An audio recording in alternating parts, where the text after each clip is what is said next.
Art Walk, we featured Ernie Weiss in June. And then we had four Plaza Concerts over the summer.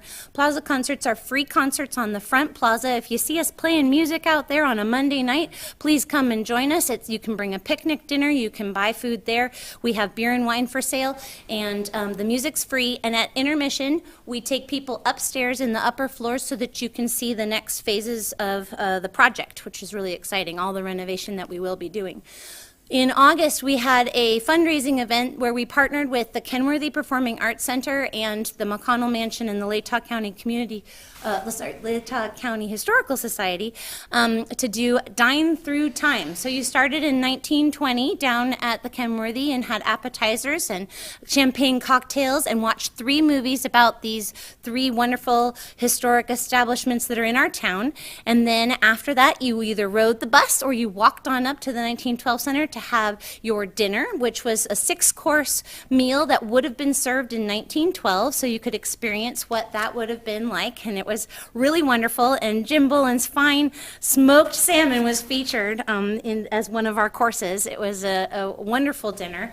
And then after, you went up to the McConnell Mansion to listen to the Cherry Sisters Revival play and have some pie and coffee. So you would experience we were 1912 and then they were 1890s, so it was really fun to have that dining through time experience.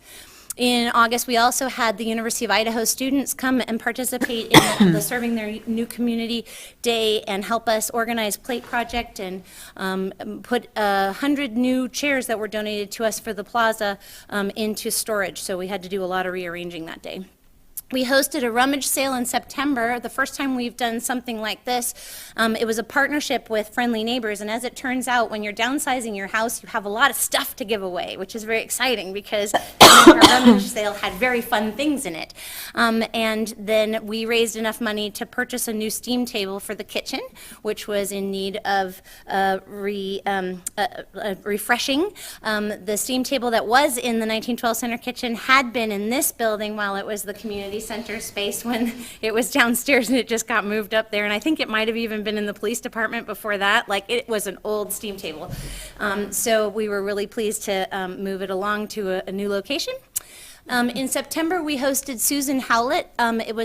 We received a grant from the Moscow Giving Circle to bring her. She's a consultant from Seattle, and she does incredible work with nonprofits in her region, and she works all over doing different conferences, presentations, and lectures about being a better board member or how to do fundraising for your nonprofit in the best way you can. So we were able to give away free participation in her 2 different workshops by supporting that with the grant from the Giving Circle, and it was an incredible day of learning at the building.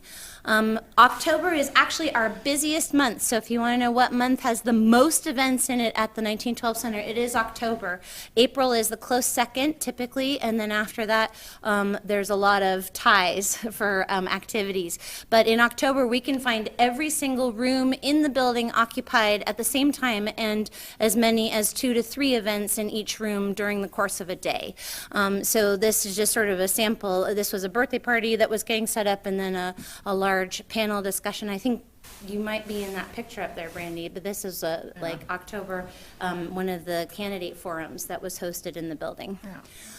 We partnered with the Latah County Historical Society again in November. They held their first harvest dinner in the 1912 Center. They've always hosted it in other locations, and this was the first time they've come to the building, and it was really fun to have that soup and dessert and a wonderful gathering for everybody on a Sunday afternoon. And then in December, we have finally added a sign to the corner of the property that says 1912 Center.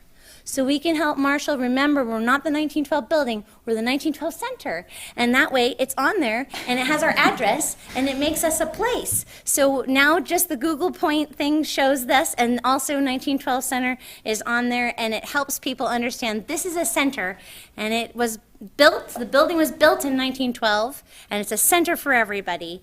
And so we're really excited to have that. This is the temporary sign. Everyone's like, oh, that's a nice permanent sign. It's like, no, this is the temporary sign to show what the actual mosaic tile will look like when it is completed. And we're working with an artist out of Boise on the actual mosaics, and the installation will be multi-part fun. So watch for it in the future. But anyhow, right now we finally have a sign on the property.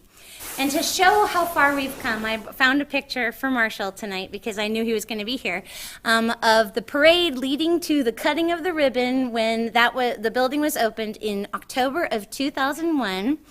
And everyone's climbing on across the street and going to the parade and to the Great Room. And the Great Room was the first space to be opened in October of 2001. And now, in 2016, all of the windows on the front of the building, and in fact, every single window in the building has been replaced. And that's been a product of all of our fantastic donors and community of supporters making this project happen.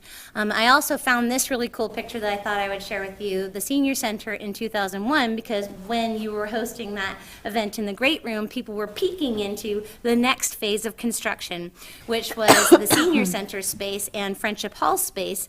So those were like the sneak peek then, and now this is, I just took this picture the other day in the Senior Center. This is the blindness and diabetic support group that meets every Wednesday, and they're hanging out in the Senior Center, and I snapped their picture and they don't know I took it. So there we go. It shows that we've come a ways. So, oh, this is interesting. This scaled differently. How fun. This is turned wrong. And I don't know why it does this stuff, because I love PowerPoint. But this is supposed to be this direction. And is there a pointer on here that I don't know how to do this stuff. Let's see. Is it the button on the top? It is? Oh, it is. Okay.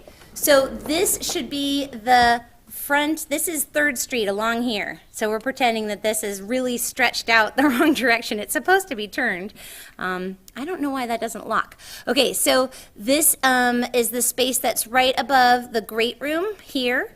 So this overlooks the patio out these windows. And this is the small auditorium where we will be hosting some afternoon concerts on Sundays. The first event will be a reading of The Odd Couple, and my husband, Michael Kostroff, will be playing Felix. No, he's playing Oscar. And Dave Harlan, our vice president from the board, will be reading the character of Felix. It will be a staged reading, and it will be a lot of fun. So that's going to be on June 10th. That's our first event upstairs. And then from there, that one's a ticketed event just because we don't know how many people might want to show up for that, so we figured we should probably ticket it. But then after that, all the concerts will just be like an a cappella group or acoustic guitar, some things that we can hear what the space sounds like with the different instruments and music. And we will have one in July and one in August upstairs on a Sunday afternoon. So that's this little stage here and that area there.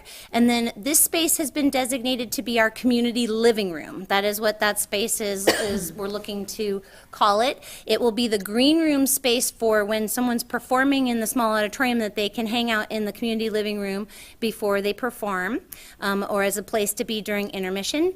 And so that space is already determined, and we've had a number of donors commit windows to that space. And then down at the bottom here, that's really on the west end of the facility, the front room will be the historic classroom that will take kids back in time to 1913 school when we're completed with it. But if you come this summer, we'll take you on a tour of that space so you can see the classroom and kind of get a feel for what that's going to be. And those are the spaces that are determined at this point, and so that means we have some interesting spaces to think about. And our use committee and our development committee that partner with the council members and our community and Heart of the Arts board members are working on those pieces so that next year when I come here to talk to you, we'll both have raised a lot more dollars towards this project, because we're thinking it's going to be a $1.5 million project.